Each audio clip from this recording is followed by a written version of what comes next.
Eu te digo que se tu creres, verás a glória de Deus. Eu te digo que a glória de Deus. Estimado Padre Cícero e todos vocês, queridos irmãos e irmãs, graça e paz da parte de nosso Senhor Jesus Cristo.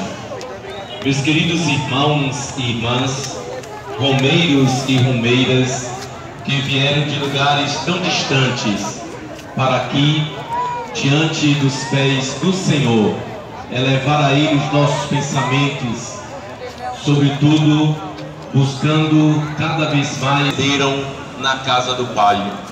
De modo especial, o Padre Cícero, aquele a quem nós viemos visitar todos os anos.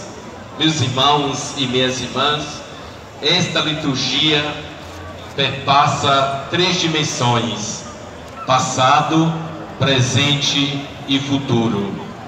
Passado de uma memória, de uma história de nossos irmãos que nos amaram e também foram muito amados por nós.